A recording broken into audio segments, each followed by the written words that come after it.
श्री शिवाय नमस्तुभ्यम। प्रिय भक्तों, आज श्रवण मास का दूसरा दिन है, सावन के महीने का दूसरा दिन है और हम यहाँ सुन रहे हैं श्री शिव महापुराण।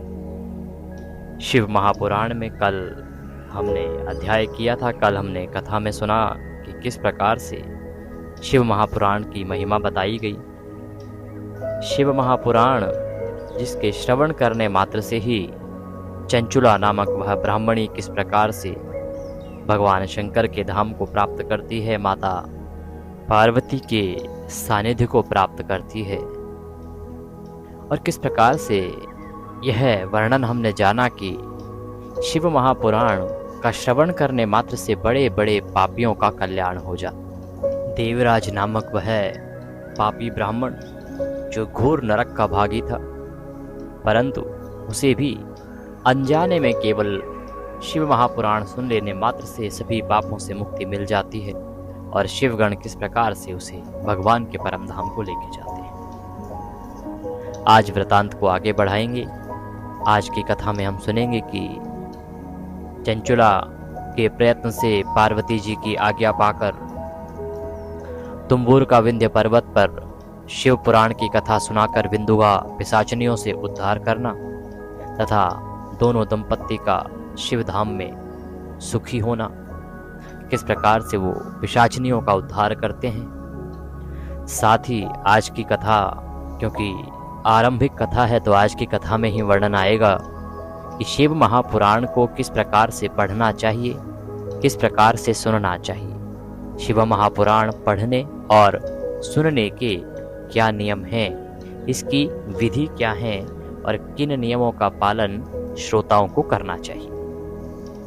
प्रिय भक्तों, ये हमारा शिव महापुराण पूरे श्रावण मास चलेगा। इसमें प्रतिदिन हम एक अध्याय करेंगे और इस प्रकार से 9 अगस्त को जब पूर्णिमा के दिन यह श्रावण मास समाप्त होगा, उसी दिन हमारे इस शिव महापुराण की भी पूर्णाहुति होगी। तो आप इसी प्रकार हमारे साथ जुड़े रहें और प्रतिदिन भगवान शंकर का एक अध्याय श्रवण करते हुए संपूर्ण शिव महापुराण का पुण्य प्राप्त करें। श्रवण मास में शिव महापुराण का पुण्य इस प्रकार से भगवान शंकर कहते हैं। वो कहते हैं कि जो मनुष्य शिव महापुराण का श्रवण करता है वह मुझे इस पृथ्वी पर सर्वाधिक प्रिय है। जो मनुष्य शिव महापुराण का श्रवण करता है, भगवान शंकर के आशीर्वाद से उसके सभी पाप नष्ट हो जाते हैं। इस पृथ्वी पर वह सभी सुखों को भोगता हुआ अंत समय में भगवान शिव के धाम को प्राप्त करता है। जैसे अन्य माह में भगवान श्री हरि के भिन्न भिन्न विषयों, भिन्न भिन्न पुराणों आदि का विशेष रूप से वर्णन आता है, महत्व आता है, उसी प्रकार से श्रावण मास में केवल और केवल मेरे प्रभु भोले भंडारी के भिन्न भिन्न पुराणों का महिमा गान बताया गया है। यह चतुर्मास भी चल रहा है और चातुर्मास में भी भगवान की गाथाओं को जितना सुना जाए उतना अधिक कल्याण है। इन 4 महीनों में भगवान ने जो कर्म बताए हैं मनुष्य के करने के लिए, वो यही कर्म बताए हैं। जितना हो सके भगवान की कथाएं सुनिए, चाहे प्रभु नारायण की कथा सुने, चाहे भगवान शंकर की कथा सुने, विष्णु पुराण सुने, चाहे शिव महापुराण सुने, या विष्णु सहस्त्र नाम सुने, चाहे शिव सहस्त्र नाम सुने। जितना भगवान की कथाओं को सुनेंगे उतना कल्याण इन 4 महीनों में होगा। तो आइए प्रिय बंधुओं, हम आज का यह पाठ आरंभ करते हैं। आपसे निवेदन है कि भगवान की कथा का यह पाठ चल रहा है तो कृपया वीडियो को एक बार लाइक अवश्य कर दीजिएगा और कमेंट बॉक्स में अवश्य लिखिएगा जय शिव शंकर या ओम नमः शिवाय। भगवान शंकर अवश्य ही प्रसन्न होंगे और आपकी इच्छाएं पूर्ण होंगी। ये कथा आप सुन रहे हैं देवभूमि ज्योतिष संस्थान के एक प्रतिष्ठित चैनल देवभूमि धार्मिक पर। तो आप YouTube पर हमसे जुड़े रहने के लिए, चैनल पर नए हैं तो अभी इसे सब्सक्राइब कर लीजिए, क्योंकि एक प्रतिष्ठित ज्योतिष संस्थान का चैनल है और हम यहाँ पर सभी व्रत और त्योहारों की सही जानकारियाँ प्रदान करते हैं, सभी सही कथाएं सुनाते हैं, पुराणों को सुनाते हैं। पुराणों में जो बड़ी गहरी बातें लिखी होती हैं किसी भी व्रत त्योहार के बारे में कि व्रत कैसे करना चाहिए, कब करना चाहिए, क्या विधि, क्या नियम, उन सब की जानकारी देते हैं। यदि आप चैनल को सब्सक्राइब कर लेंगे तो आप सभी प्रकार की सही जानकारियाँ पाते रहेंगे और अच्छी अच्छी कथाएं जो पुराणों में लिखी हैं वो सुन पाएंगे। देखिए, इस समय YouTube पर हर आदमी जो चैनल बना के चल रहा है वह भिन्न भिन्न कथाएं सुना रहा है। कोई श्रवण मास के नाम पर कोई कथाएं परोस देता है, कोई चातुर्मास के नाम पर कथाएं परोस देता है, परंतु जो महात्म्य है, जो पुराणों में लिखा है, उसका वर्णन कोई नहीं करता। हर कोई केवल 4 कथाएं सुनाएगा, ऊपर लिख देगा अमुक अमुक महात्म्य है। मेरे प्रिय दर्शकों, ये महात्म्य नहीं है। महात्म्य जो कथाएं होती हैं वो पुराणों में वर्णित होती हैं। महात्म्य जो पुराणों में लिखे होते हैं। ऐसा नहीं कि 4 कथाओं में से 2 कथाएं इसमें सुना दो, 2 कथाएं उसमें सुना दो और बोल दो महात्म्य। यह अनुचित है और यह सनातन के विरुद्ध है। आप जब हमारे चैनल पर सुनेंगे तो जो पुराणों में महात्म्य लिखे हैं किसी भी माह के लिए, वही महात्म्य हम आपको सुनाते हैं, क्योंकि हमारा कर्म ही पांडित्य कर्म है। आइए अब हम आज श्री शिव महापुराण का अध्याय आरंभ करते हैं। इसके अतिरिक्त हम अपने चैनल पर श्रवण मास महात्म्य भी सुना रहे हैं। इसके बाद उसका वीडियो भी आपके सामने आएगा और चातुर्मास महात्म्य भी हमारे चैनल पर सुनाया जा रहा है। आप उसका भी अवश्य ही श्रवण कीजिएगा और भगवान श्री हरि का भी आशीर्वाद प्राप्त कीजिएगा। एक बार जोर से बोलिए शंकर भगवान की जय। अपने गुरुजनों के चरणों में प्रणाम करते हैं। गुरुदेव को स्मरण करते हुए माँ सरस्वती को प्रणाम करते हैं। माँ सरस्वती का आशीर्वाद लेते हुए प्रथम पूज्य गणेश जी महाराज को प्रणाम करते हैं। गुरुर्ब्रह्मा गुरुर्विष्णु गुरुर्देव महेश्वरः गुरुर्साक्षात् परब्रह्म तस्मै श्री गुरुवे नमः। बोले गुरुदेव महाराज की जय। या देवी सर्वभूतेषु मां सरस्वती रूपेण संस्थिता नमस्तस्यै नमस्तस्यै नमस्तस्यै नमो नमः। बोलिए सरस्वती महारानी की जय। बोलिए गणेश जी महाराज की जय। बोलिए सुनने वाली सब संगत की जय। जो भी संगत हमें आज सुन रही है, आप सभी को प्रणाम करते हुए कथा आरंभ करते हैं। श्री सूत जी बोले कि हे शौनक, एक दिन परमानंद में निमग्न हुई चंचुला ने उमा देवी के पास जाकर प्रणाम किया और दोनों हाथ जोड़कर वह उनकी स्तुति करने लगी। स्तुति करते हुए चंचला बोली, गिरिराज नंदिनी स्कंद माताओं में मनुष्यों ने सदा आपका सेवन किया है। समस्त सुखों को देने वाली शंभु प्रिय आप ब्रह्म रूपिणी हैं। विष्णु और ब्रह्मा आदि देवताओं द्वारा सेव्य हैं, अर्थात सेवित हैं। आप ही सगुणा और निर्गुणा हैं तथा आप ही सूक्ष्मा सच्चिदानंद स्वरूपिणी आद्या प्रकृति हैं। आप ही संसार की सृष्टि, पालन और संहार करने वाली हैं। तीनों गुणों का आश्रय भी आप ही हैं। ब्रह्मा, विष्णु और महेश्वर, इन तीनों देवताओं का आवास स्थान तथा उनकी उत्तम प्रतिष्ठा करने वाली पराशक्ति आप ही हैं। सूत जी कहते हैं, शौनक, जिसे सद्गति प्राप्त हो चुकी थी वह चंचुला इस प्रकार महेश्वर पत्नी उमा की स्तुति करके सिर झुकाए चुप हो गई। उसके नेत्रों में प्रेम के आंसू उमड़ आए थे। तब करुणा से भरी हुई शंकर प्रिया भक्त वत्सला पार्वती देवी ने चंचुला को संबोधित करके बड़े प्रेम से इस प्रकार कहा। देवी पार्वती बोली, सखी चंचुले, सुंदरी, मैं तुम्हारी की हुई इस स्तुति से बहुत प्रसन्न हूँ। बोलो, क्या वर मांगती हो? तुम्हारे लिए मुझे कुछ भी अदेय नहीं है। ऐसा कुछ नहीं है जो मैं तुम्हें नहीं दे सकती। चंचुला कहती हैं, निष्पाप गिरिजा कुमारी, मेरे पति बिंदुग इस समय कहाँ हैं? उनकी कैसी गति हुई है यह मैं नहीं जानती। कल्याणमयी दीन वत्सले, मैं अपने उन पति से जिस प्रकार संयुक्त हो सकूं वैसा ही कोई उपाय कीजिए। तो इस प्रकार जब चंचुला की मुक्ति हो गई, चंचुला ने ब्राह्मण से मिलके और जब सुना कि किस प्रकार से शिव महापुराण उसका उद्धार कर सकते हैं, तो ब्राह्मण से अनुरोध किया शिव महापुराण सुनाने के लिए। और शिव महापुराण सुनने के बाद उसके प्राण निकल गए।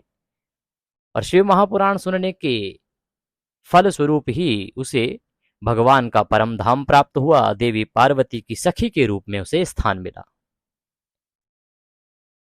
तो आज वो मां पार्वती से अनुरोध कर रही हैं, उनकी वंदना कर रही हैं और उनसे कह रही हैं कि मातेश्वरी, मेरे पति देव थे जिनका नाम था बिंदुक। इनकी कथा आपने कल सुनी थी आरंभ में कि बहुत ही दुष्ट पापी ब्राह्मण थे। ऐसा कोई पाप कर्म नहीं था जो इन्होंने जीवन में नहीं किया था। तो पूछ रही हैं कि मातेश्वरी, मेरे जो पति देव हैं उनसे मैं कैसे मिल पाऊंगी? वो इस समय कहाँ हैं? अगर आप इसका कोई उपाय कर सकें तो मेरे लिए बहुत उत्तम होगा। वो आगे कहती हैं कि हे महेश्वरी, महादेवी, मेरे पति एक शूद्र जातीय वेश्या के प्रति आसक्त थे और पाप में ही डूबे रहते थे। एक शूद्र जाति की वेश्या थी, उसमें वो डूबे रहते थे। उनकी मृत्यु मुझसे पहले ही हो गई थी। न जाने वे किस गति को प्राप्त हुए। इस प्रकार से वह देवी पार्वती से निवेदन कर रही हैं, क्योंकि चंचुला की मुक्ति हो गई है और वो एक पति परायणा स्त्री थी आरंभ में। तो निश्चित रूप से जब एक पवित्र आत्मा हो गई हैं तो उसे अपने पति का आभास आया। गिरिजा बोली, बेटी, तुम्हारा बिंदुक नाम वाला पति बड़ा पापी था। उसका अंतःकरण बड़ा ही दूषित था। वेश्या का उपभोग करने वाला वह महामूढ़ मरने के बाद नरक में पड़ा अनगिनत वर्षों तक नरक में नाना प्रकार के दुख भोगकर वह पापात्मा अपने शेष पापों को भोगने के लिए विंध्य पर्वत पर पिशाच हुआ है। इस समय वह पिशाच अवस्थाओं में है और नाना प्रकार के क्लेश उठा रहा है। वह दुष्ट वहीं वायु पीकर रहता है और सदा सब प्रकार के कष्ट सहता है। तो कल हमने सुना था कि बिंदुक जो चंचुला का पति था वह बहुत ही भ्रष्ट था और आरंभ में चंचुला एक पति परायणा ब्राह्मणी थी, परंतु पति को देख के, पति के दुर्व्यवहार से परेशान होके वह भी उस नरक में जा गिरी, अर्थात उसके भी जो कर्म बिगड़ गए, परंतु अंत समय में शिव महापुराण सुनने के कारण उसका उद्धार हो गया। तो कल हमने बिंदुक की भी चर्चा सुनी, चंचुला की कथा सुनी और आरंभ में हमने सुना देवराज के बारे में। देवराज नाम का वह ब्राह्मण अत्यंत दूषित, अत्यंत पापी, परंतु रुग्ण होके वह मंदिर में जा गिरा और वहां उसने शिव महापुराण सुनी, जिसके बाद उसके प्राण निकले, इसलिए उसकी मुक्ति हो गई। अब चंचुला भी मुक्ति होने के बाद भगवान के धाम में है और माता पार्वती से अपने पति से मिलने के लिए उसके विषय में जानकारी प्राप्त कर रही हैं। सूत जी कहते हैं कि सौनक, गौरी देवी की यह बात सुनकर उत्तम व्रत का पालन करने वाली चंचुला उस समय पति के महान दुख से दुखी हो गई। जब उसे पता लगा कि उसका जो पति है वह घोर कष्ट भोग रहा है और पिशाच योनि में है, तो उसे बहुत दुख हुआ। पत्नी आखिर पत्नी होती है और वह सदा अपने पति के दुख में दुखी रहती ही है, पति चाहे कितना ही कुकर्म क्यों ना करता हो। फिर मन को स्थिर करके उस ब्राह्मण पत्नी ने व्यथित हृदय से महेश्वरी को प्रणाम करके पुनः पूछा। चंचुला बोली, हे महेश्वरी, महादेवी, मुझ पर कृपा कीजिए और दूषित कर्म करने वाले मेरे उस दुष्ट पति का अब उद्धार कर दीजिए। देवी, कुत्सित बुद्धि वाले मेरे उस पापात्मा पति को किस उपाय से उत्तम गति प्राप्त हो सकती है, यह शीघ्र बताइए, मैं आपको प्रणाम करती हूँ। देवी पार्वती ने कहा, तुम्हारा पति यदि शिव पुराण की पुण्यमयी उत्तम कथा सुने तो सारी दुर्गति को पार करके वह उत्तम गति का भागी हो सकता है।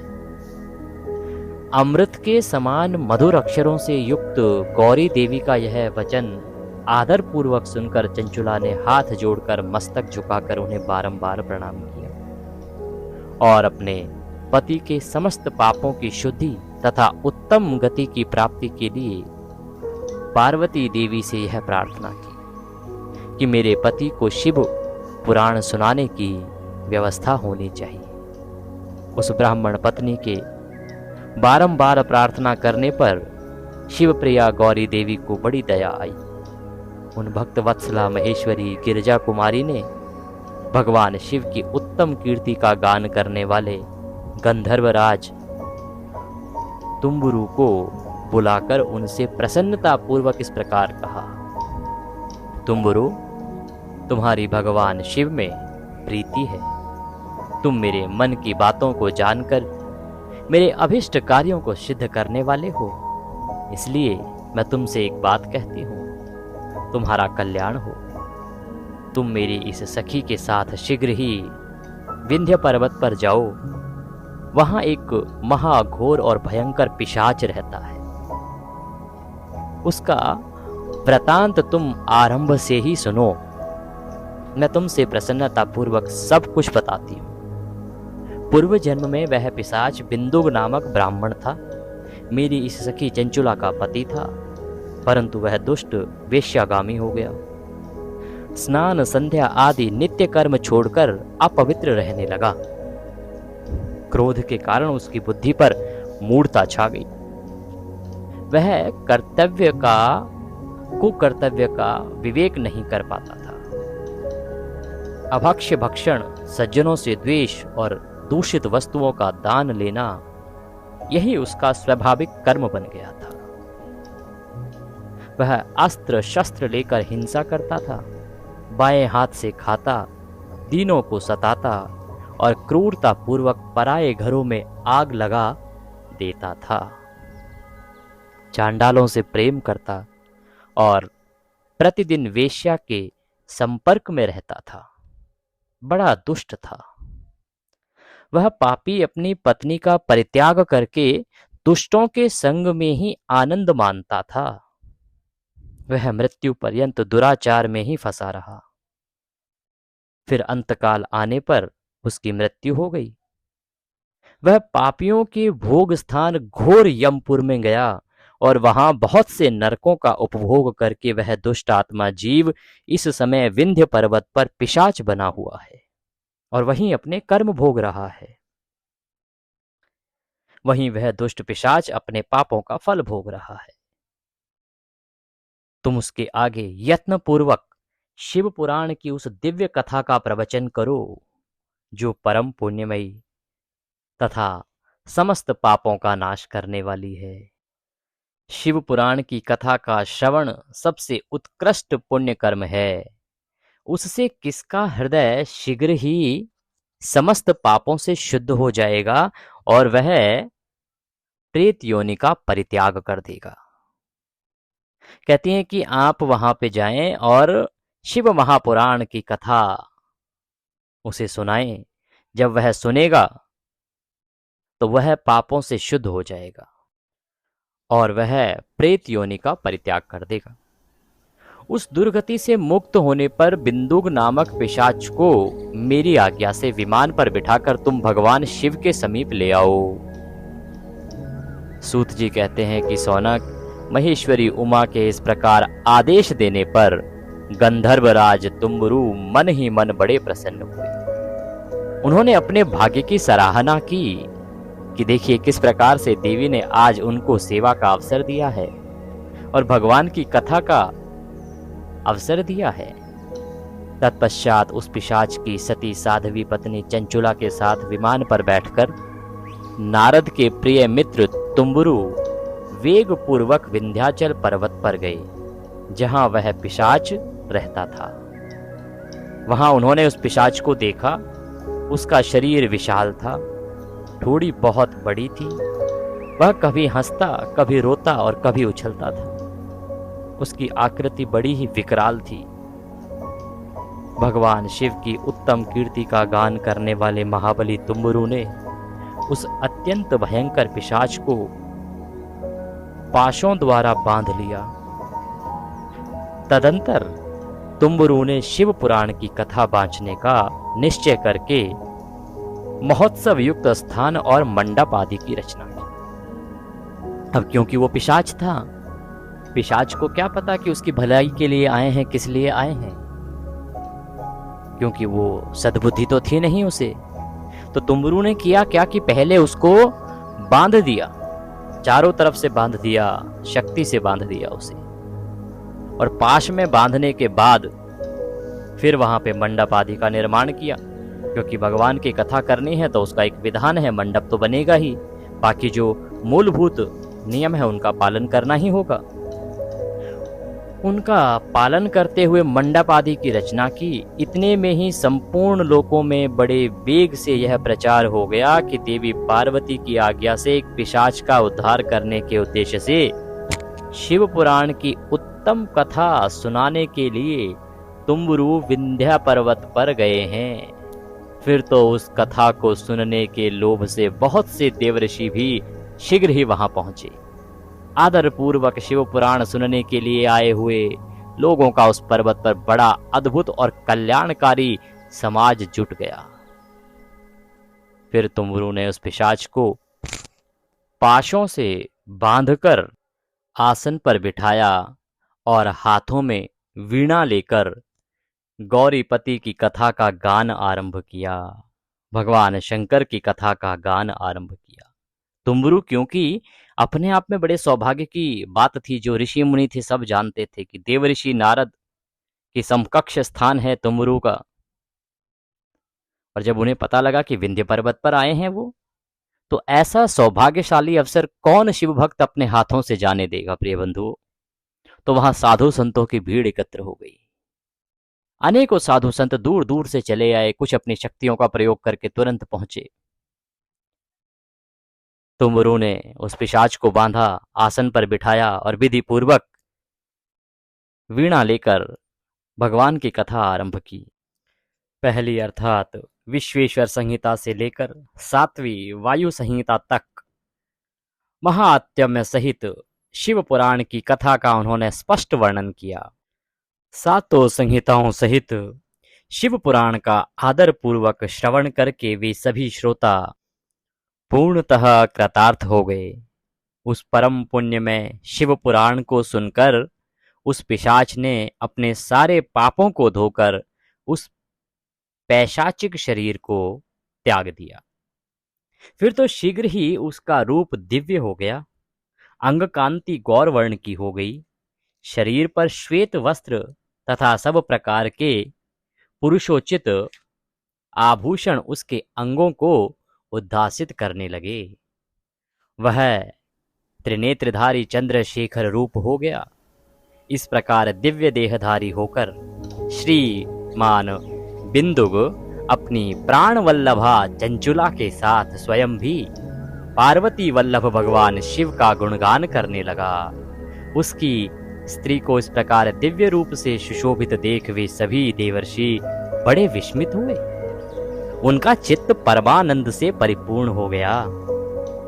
जैसे ही कथा पूर्ण हुई, कथा की पूर्णाहुति होते ही बिंदुक नामक वह जो पिशाच था वह दिव्य रूप में आ गया। उसकी मुक्ति हो गई साहब। उसके सभी पाप कर्म धुल गए और भगवान शंकर की कृपा से अब वह दिव्य रूप को प्राप्त कर गया। और दिव्य रूप को धारण करके वह अपनी भार्या चंचुला के साथ भगवान के परम धाम को चलने लगा। इस प्रकार से एक पिशाच की मुक्ति को देखकर, चंचुला की मुक्ति को देखकर वहां जितने भी लोग आए थे, साधुगण आए थे, सन्यासीगण आए थे, बहुत विस्मित हुए। उनका चित्त परमानंद से परिपूर्ण हो गया। भगवान महेश्वर का वह अद्भुत चरित्र सुनकर वे सभी श्रोता परम कृतार्थ पूर्वक और प्रेम पूर्वक श्री शिव का यशोगान करते हुए अपने अपने धाम को चले गए। दिव्य रूपधारी श्रीमान बिंदुक भी सुंदर विमान पर अपनी प्रियतमा के पास बैठकर सुखपूर्वक आकाश में स्थित हो बड़ी शोभा पाने लगे। तदंतर महेश्वर के सुंदर एवं मनोहर गुणों का गान करता हुआ वह अपनी प्रियतमा तथा तुम्बुरु के साथ शीघ्र ही शिव धाम में जा पहुंचा। वहां भगवान महेश्वर तथा देवी पार्वती ने प्रसन्नता पूर्वक बिंदु का बड़ा सत्कार किया और उसे अपना पार्षद बना लिया। उसकी पत्नी चंचुला पार्वती जी की सखी हो गई।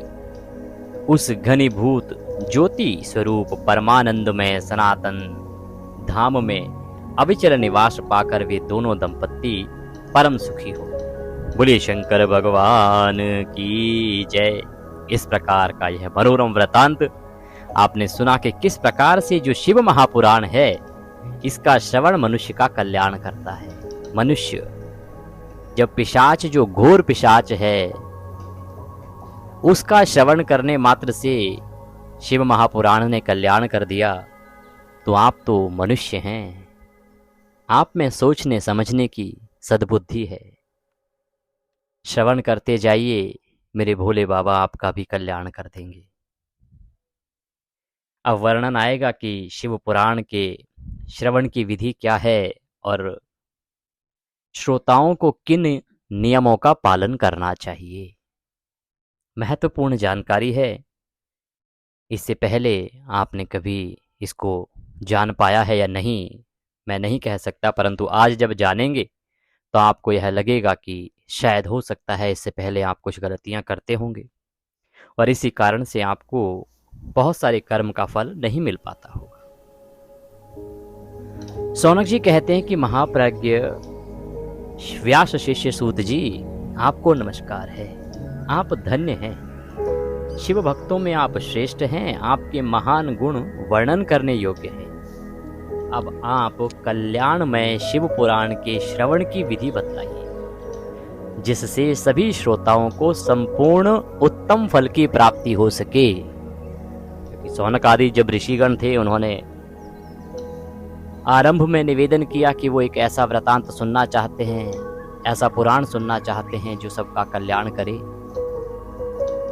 तो किस प्रकार से सूत जी ने महत्वपूर्ण वृतांत बताए, शिव पुराण की महिमा बताई। जब सौनक आदि सभी ने शिव पुराण की महिमा सुनी कि किस प्रकार से ये पुराण श्रवण करने मात्र से मनुष्य का कल्याण कर देता है, बड़े से बड़े पापी का कल्याण कर देता है, तो अब उन्होंने प्रश्न किया कि प्रभु इसको सुना कैसे जाना चाहिए। सुनने की इच्छा तो हमारी है, पर इसके नियम क्या हैं? किन नियमों के अनुसार पालन करते हुए हमें इसका श्रवण करना चाहिए जिससे कि हमें पुण्य फल प्राप्त हो। सूत जी ने कहा, मुने सौनक, अब मैं तुम्हें संपूर्ण फल की प्राप्ति के लिए शिव पुराण के श्रवण की विधि बताता हूं। पहले किसी ज्योतिषी को बुलाकर दान मान से संतुष्ट करके अपने सहयोगी लोगों के साथ बैठकर बिना किसी विघ्न बाधा के कथा की समाप्ति होने के उद्देश्य से शुद्ध मुहूर्त का अनुसंधान कराएं और प्रयत्न पूर्वक देश देश में स्थान स्थान पर यह संदेश भेजें। तो सूत जी कहते हैं जी कि सबसे पहले जब आप ये निर्णय करें कि आप शिव महापुराण कराएंगे या शिव महापुराण सुनना चाहते हैं, तो सबसे पहले आपको किसी योग्य ब्राह्मण को बुलाना चाहिए जो ज्योतिष का ज्ञाता हो, जिसको ज्योतिष की अच्छी जानकारी हो। अपने पारिवारिक जो जन हैं, जो आपके निर्णय में सहभागी हो सकते हैं, उनसे प्रेम पूर्वक आपको बात करनी चाहिए, विमर्श करना चाहिए कि आप शिव महापुराण सुनना चाहते हैं और कराना चाहते हैं। और उसके बाद ज्योतिष से एक उपयुक्त जो मुहूर्त बनता हो वह निकलवाएं कि कब शिव महापुराण आरंभ कराई जा सकती है सुनने के लिए, कैसे वो पूर्ण आहुति होगी, और सभी मुहूर्त आदि प्रसन्नता पूर्वक निकलवाने के बाद आपको यथासंभव देश देश में स्थान स्थान पर यह संदेश भेजना चाहिए, अर्थात उसका खूब प्रचार करना चाहिए कि अमुक स्थान पर अमुक दिन से शिव महापुराण का श्रवण आयोजन किया जा रहा है। ऐसा नहीं कि केवल आप अकेले ही सुन लें। भगवान की कथा का जब आयोजन करें तो उसका दूर दूर तक आपको प्रचार करना चाहिए, जिससे कि सभी शिव भक्त जो हैं वो वहां आ सकें। तो आपको दूर दूर तक संदेश भेजना चाहिए, यथासंभव, जैसा भी जिसके लिए संभव हो, जिसका जितना बजट बन पाए। देखिए आज के समय की बात करें, शौनक जी को तो सूत जी ने कहा, क्योंकि उस समय तो ऋषिगण होते थे और ऋषियों के द्वारा सूचना भेज दी जाती थी, आश्रम आश्रम पहुंच जाती थी सूचना। लेकिन आज के समय प्रचार के माध्यम अलग हो गए हैं। अब आप पर्चे छपवाने जाते हैं तो पैसे खर्च होते हैं, होर्डिंग बनवाने जाते हैं तो पैसे खर्च होते हैं। तो आज के समय में शिव पुराण का अगर आपको श्रवण करना है तो उसके लिए जब आप आयोजन करवाएंगे तो जैसा जिसका बजट हो, जैसा जिसका धन खर्च करने की शक्ति हो, उसके अनुसार प्रयास करके अधिक से अधिक लोगों को एकत्र करना चाहिए। हमारे यहाँ शिव पुराण की कथा होने वाली है, इस प्रकार से सूचना भेजनी चाहिए। अपने कल्याण की इच्छा रखने वाले लोगों को उसे सुनने के लिए अवश्य ही पधारना चाहिए। ये तो हुआ आपका कर्तव्य।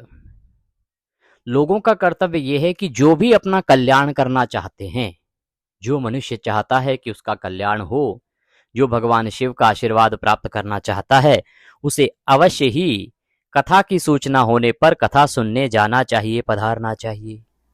कुछ लोग भगवान श्री हरि की कथा से बहुत दूर पड़ गए हैं। कितने ही स्त्री शूद्र आदि भगवान शंकर के कथा कीर्तन से वंचित रहते हैं। उन सबको भी सूचना जाए, ऐसा प्रबंध करना चाहिए। तो आपका जो प्रयास है ना, वो पूर्णतः दिल से होना चाहिए कि दूर दूर तक जो लोग अभी तक कथा नहीं सुन पाए हैं, किन्हीं कारणों से वंचित रह गए हैं, उन तक भी सूचना अवश्य पहुंचे कि भाई अमुक जगह पर भगवान की कथा हो रही है। इसका प्रचार अवश्य करना चाहिए। पर आजकल जोर क्या होता है, कौन करा रहा है? आजकल अपने नाम पर जोर रहता है कि हम करा रहे, अमुक अमुक साहब कथा करा रहे। कथा का जानकारी कम, साहब की जानकारी अधिक। ये कलयुग का प्रभाव है। ठीक है, आप अगर धन खर्च कर रहे हैं तो जब आप कथा करा रहे हैं, वहां कथा होगी तो साहब अपने आप ही लोगों को पता लगेगा कि आप करा रहे हैं। लेकिन प्रचार में पहले संस्थान का नाम बड़ा स्थान होना चाहिए कि अमुक कथा हो रही है, भगवान की कथा हो रही है। बाकी सब कहाँ हो रही, यहाँ हो रही है, आप पधारें। ये जानकारी आवश्यक है। तो जितना संभव हो आपको प्रचार करना चाहिए, जिससे कि लोग दूर दूर से पहुंचें और कथा सुन सकें। कितने ही जो लोग हैं वो भगवान की कथा से, कीर्तन से वंचित रहते हैं, उन तक सूचना पहुंचाने का प्रयास करना चाहिए। देश देश में जो भगवान शिव के भक्त हों तथा शिव कथा के कीर्तन और श्रवण के लिए उत्सुक हों, उन सबको आदर पूर्वक बुलाना चाहिए। प्रयास कीजिए कि जो आपके आसपास के जितने भी धार्मिक क्षेत्र हैं, कहीं साधु का कोई निवास स्थान है, कोई मंदिर प्रांगण आदि हैं, उनमें सूचना अवश्य भिजवाइए। प्रभु के भक्त बसते हैं वहां पे। साधु साधु जहां जहां मिलें सबको सूचना करवाइए कि अमुक स्थान पर कथा हो रही है जी, आपने पधारना है, आपने अवश्य बुलाना है, आपने अवश्य आना है। आदर पूर्वक बुलाइए सबको। और आए हुए लोगों का सब प्रकार से आदर सत्कार करना चाहिए। जो लोग कथा सुनने के लिए वहां आए, उनका पूर्ण रूप से आदर करें, सत्कार करें। किसी प्रकार से भेदभाव ना हो, उनको सम्मान मिलना चाहिए, सम्मान के साथ स्थान मिलना चाहिए। शिव मंदिर में, तीर्थ में, वन प्रांत में अथवा घर में शिव पुराण की कथा सुनने के लिए उत्तम स्थान का निर्माण करना चाहिए। आप चाहे कथा मंदिर में करवाएं, तीर्थ में करवाएं, चाहे वन प्रांत में करवाएं, चाहे घर में करवाएं, जहां भी कथा करवाएं, सुनने वालों के लिए बैठने के लिए उपयुक्त स्थान का निर्माण करवाना चाहिए कि सुनने वाले कहाँ बैठेंगे, कैसे बैठेंगे, कहाँ कथा सुनेंगे, इसका सदा ध्यान रखना चाहिए। देखो जी, जब भी कथा होगी ना, हम कहीं कथा पढ़ रहे हैं और वहां पर यदि श्रोता के लिए उपयुक्त स्थान नहीं है और श्रोता जो हैं वो वहां से वापस जा रहे हैं स्थान की कमी होने के कारण या कुप्रबंधन के कारण, तो वह कथा फलदायी नहीं होगी। आयोजकों का कर्तव्य है और जो वहां व्यासपीठ पे बैठा है उसका भी कर्तव्य है कि उसकी कथा में इस प्रकार से उपयुक्त व्यवस्था हो कि जो कथा सुनने भगवान का भक्त आया है वह कथा सुने बिना वापस ना जाए। मंडप कैसा बनाना चाहिए, अब इसकी चर्चा करते हैं। केले के खंभों से सुशोभित एक ऊंचा कथा मंडप तैयार कराएं, उसे सब ओर फल पुष्प आदि से तथा सुंदर चंदों से अलंकृत करें और चारों ओर ध्वजा पताका लगाकर तरह तरह के सामानों से सजाकर सुंदर शोभा संपन्न बना दें। भगवान शिव के प्रति सब प्रकार से उत्तम भक्ति करनी चाहिए, वही सब तरह से आनंद का विधान करने वाली है। परमात्मा भगवान शंकर के लिए दिव्य आसन का निर्माण कराना चाहिए तथा जो कथावाचक हैं, कथावाचक के लिए भी एक ऐसा ही दिव्य आसन बनाना चाहिए। भगवान की स्थापना के लिए कि जहां भगवान शंकर स्वयं आएंगे, कथा श्रवण करेंगे, उनके लिए एक स्थान बनाइए। कथावाचक के लिए एक दिव्य स्थान बनाइए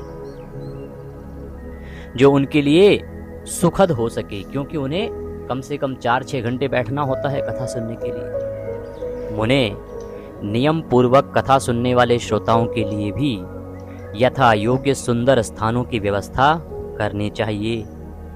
अन्य लोगों के लिए साधारण स्थान ही रखने चाहिए जिसके मुख से निकली हुई वाणी देहधारियों के लिए कामधेनु के समान अभिष्ट फल देने वाली होती है। उस पुराण वेत्ता विद्वान वक्ता के प्रति तुच्छ बुद्धि कभी नहीं करनी चाहिए।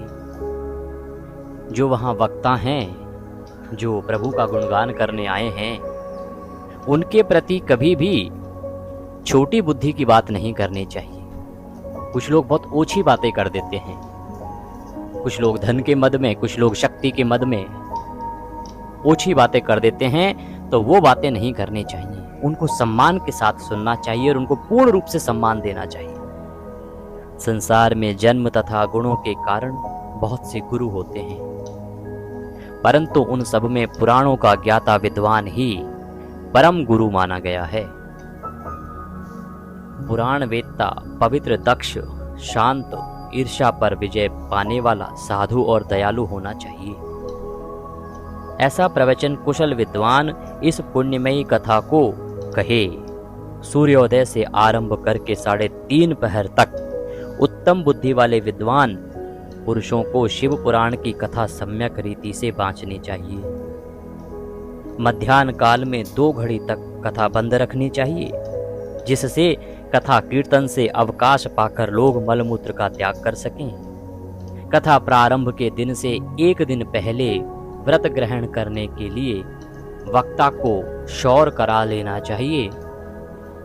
जिन दिनों कथा हो रही हो उन दिनों प्रयत्न पूर्वक प्रातः काल का सारा नित्य कर्म संक्षेप में ही कर लेना चाहिए। वक्ता के पास उसकी सहायता के लिए एक दूसरा वैसा ही विद्वान स्थापित करना चाहिए, वह भी सब प्रकार के संशयों को निवृत्त करने में समर्थ और लोगों को समझाने में कुशल हो। कथा में आने वाले विघ्नों की निवृत्ति के लिए गणेश जी का पूजन करें। कथा के स्वामी भगवान शिव की तथा विशेषतः शिव पुराण की पुस्तक की भक्ति भाव से पूजा करें। तत्पश्चात उत्तम बुद्धि वाला श्रोता तन मन से शुद्ध एवं प्रसन्न चित्त हो आदर पूर्वक शिव पुराण की कथा सुने। जो वक्ता और श्रोता अनेक प्रकार के कर्मों में भटक रहे हों, काम आदि 6 विकारों से युक्त हों, स्त्री में आसक्ति रखते हों और पाखंड्यपूर्ण बातें कहते हों, वे पुण्य के भागी नहीं होते। तो जब कथा वहां चल रही है, तो यदि श्रोता और वक्ता दोनों में से कोई भी 6 प्रकार के जो विकार हैं उनसे युक्त हो, स्त्री में आसक्त चित्त रहें, मन कहीं और भटक रहा हो,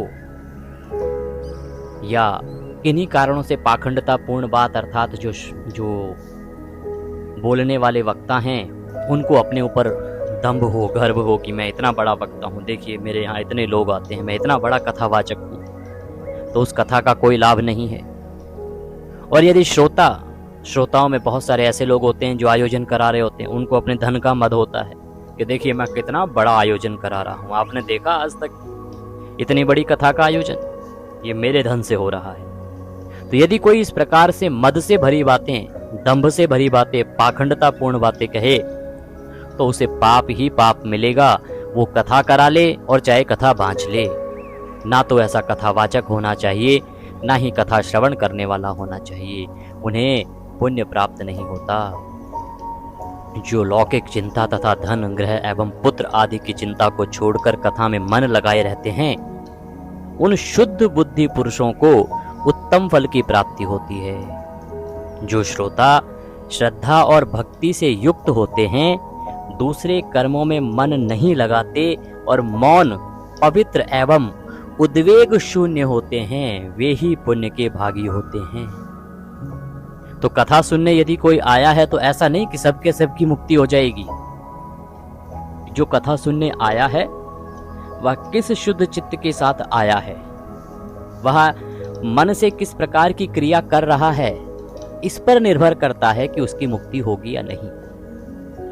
कथा तो बहुत लोग सुन रहे हैं, हजारों लोग कथा सुनते हैं, पांडाल में आए हैं, किसी का ध्यान प्रसाद पे है, अरे ये प्रसाद आ रहा है, हाँ आज तो इतने प्रसाद मिलेंगे, अरे कल का प्रसाद बढ़िया था, अरे टॉफी नहीं मिली थी, कल आचार्य जी ने यहाँ हमें टॉफी फेंकी थी लेकिन टॉफी नहीं मिली यार, हमें चॉकलेट नहीं मिली, बिस्किट नहीं मिला हमें, आज मैं 2 लेके जाऊंगा, मैं अपनी पोती के लिए भी लेके जाऊंगा, अपने पोते के लिए भी लेके जाऊंगा। अगर आपका ध्यान वहां भटका हुआ है, प्रसाद में जा रहा है, कथावाचक ने कोई चीज कही आपके चित्त में आई ही नहीं क्योंकि आप तो कहीं और ही थे। लोग आते हैं तरह तरह की बातें करने लग जाते हैं, तो वो कथा से अधिक अपनी चर्चा में चले जाते हैं। ऐसी कथा सुनने से कोई लाभ नहीं है प्रिय भक्तों। कथा जब सुनो तो पूरा ध्यान वक्ता की तरफ हो और भगवान में आसक्त चित्त हो, भगवान के चरणों में मन लगा हो। क्या प्रसाद मिलेगा, किसके लिए लेके जाना है, किसके लिए नहीं लेके जाना, क्या तुम्हें मिला क्या नहीं मिला, इस सब पे ध्यान नहीं होना चाहिए। केवल वह परमात्मा जिसकी कथा सुन रहे हैं उसका ही ध्यान कीजिए और शुद्ध चित्त से बैठ के कथा का श्रवण कीजिए, तब आप पुण्य के भागीदार होते हैं। सूत जी बोले, सौनक अब शिव पुराण सुनने का व्रत लेने वाले पुरुषों के लिए जो नियम हैं उन्हें भक्ति पूर्वक सुनो।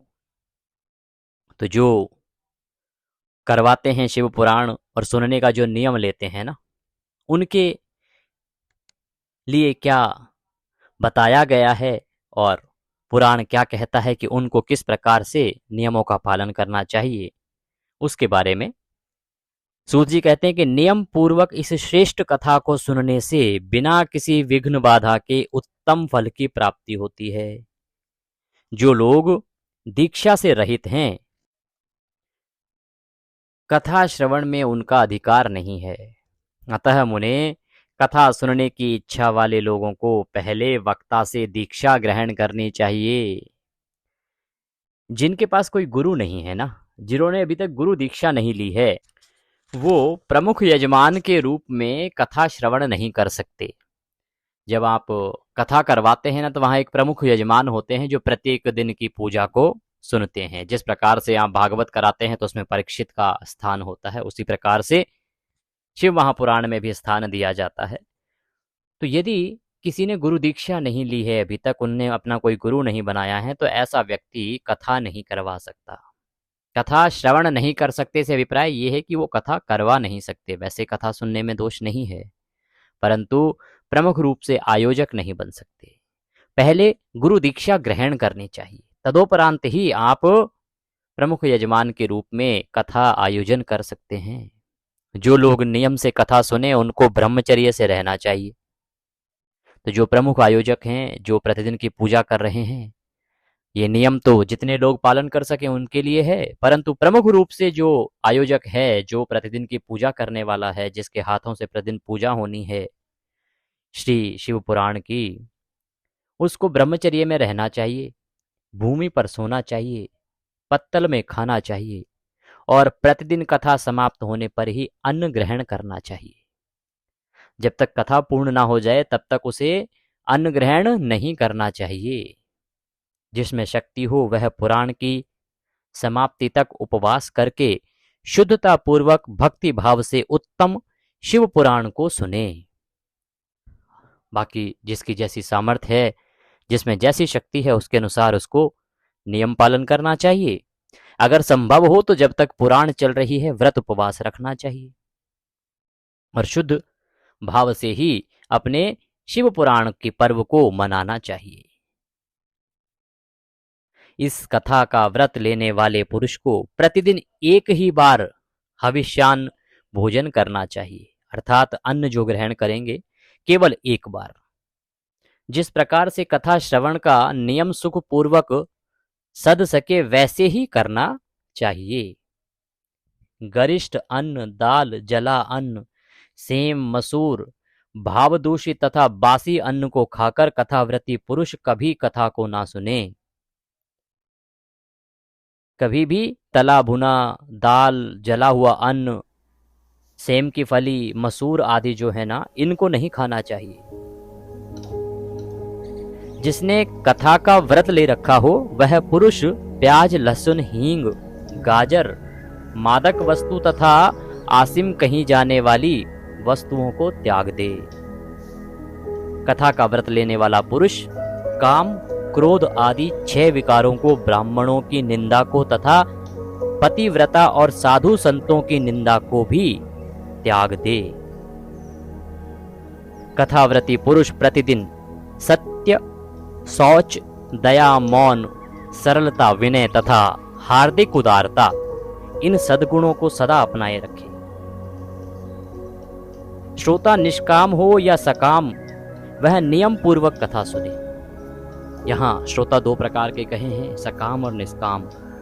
सकाम वो कहे हैं जिन्होंने किसी उद्देश्य की प्राप्ति के लिए भगवान की यह कथा कराने का पहले ही संकल्प लिया हो कि भगवान मेरा ये काम करवा देना, मैं आपकी कथा करवाऊंगा, या भगवान मेरे इस काम को बना दो, मैं आपकी कथा करवाऊंगा। तो वो है सकाम श्रोता। और निष्काम, जिसने ऐसा कुछ नहीं किया कि प्रभु मेरे इस काम को कराओगे तो मैं कथा कराऊंगा, उसके मन में आया कि प्रभु की भक्ति करनी है, मुझे प्रभु की कथा सुननी है और आयोजन करा दिया, तो वह निष्काम श्रोता है। श्रोता चाहे सकाम भाव से कराए चाहे निष्काम भाव से, लेकिन नियमों का पालन उसे इसी प्रकार करना चाहिए। जो सकाम भाव से कथा सुनेगा, नियमों का पालन करेगा, उसके काम की सफलता होगी, उसकी कामना की प्राप्ति होगी, अभीष्ट फल की प्राप्ति होगी। और जो व्यक्ति निष्काम भाव से कथा करेगा उसे मोक्ष की प्राप्ति होगी, प्रभु के धाम की। दरिद्र, क्षय का रोगी, पापी, भाग्यहीन तथा संतान रहित पुरुष भी इस उत्तम कथा को सुने।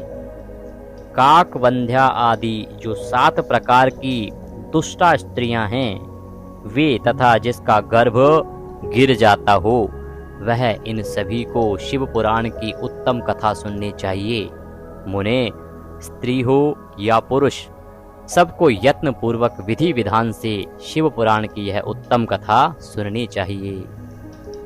महर्षि इस तरह शिव पुराण की कथा के पाठ एवं श्रवण संबंधी यज्ञ उत्सव की समाप्ति होने पर श्रोताओं को भक्ति एवं प्रयत्न पूर्वक भगवान शिव की भांति पुराण पुस्तक की भी पूजा करनी चाहिए।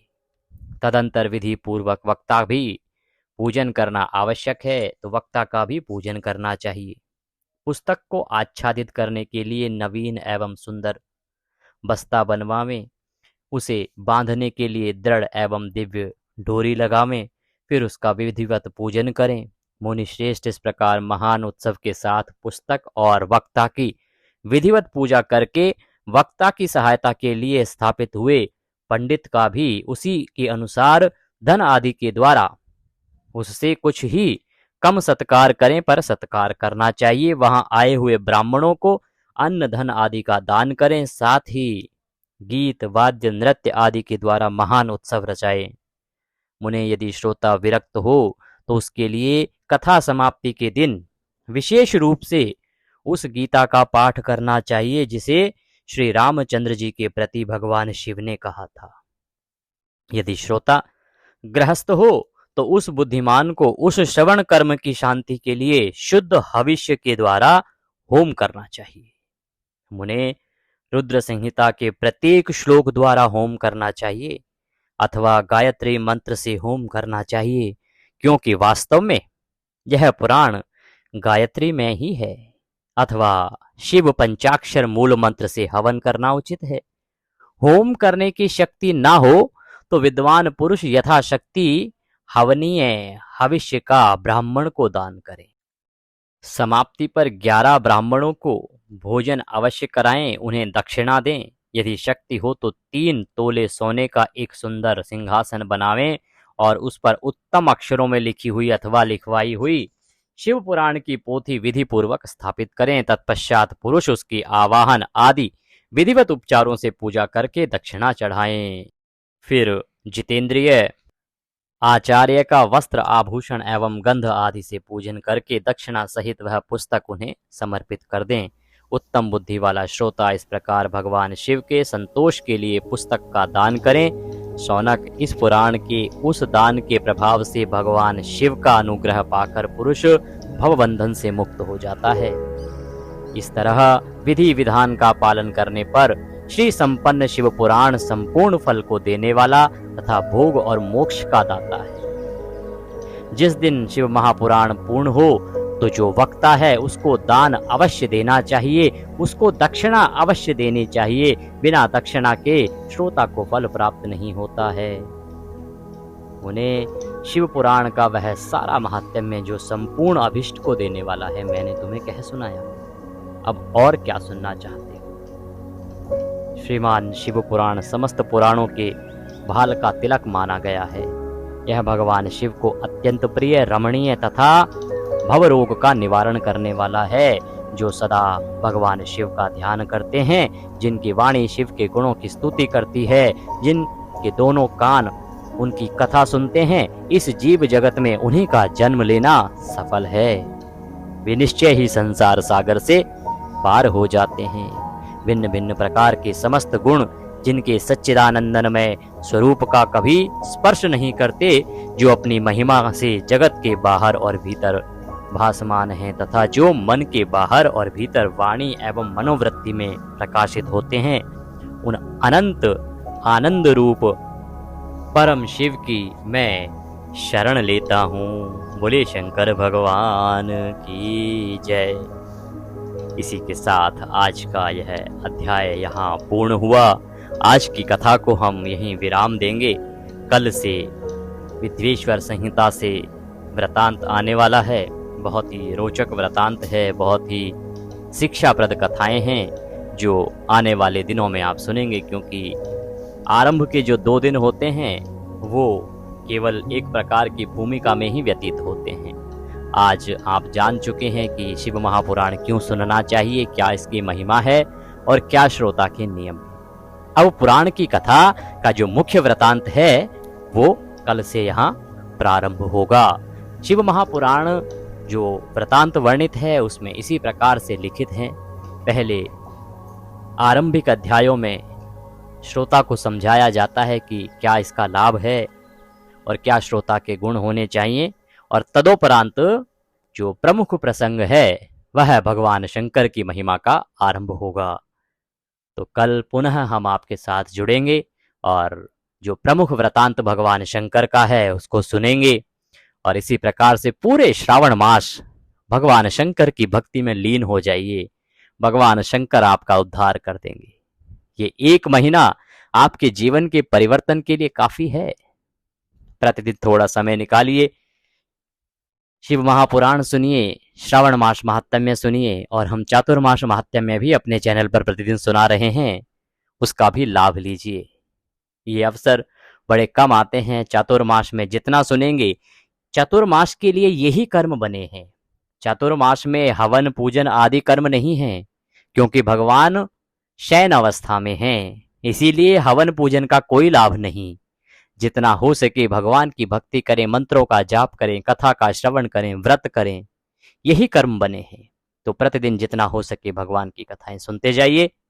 आज की कथा को हम यहाँ विराम देंगे। भगवान शंकर सब पर कृपा करें। बोलिए शंकर भगवान की जय।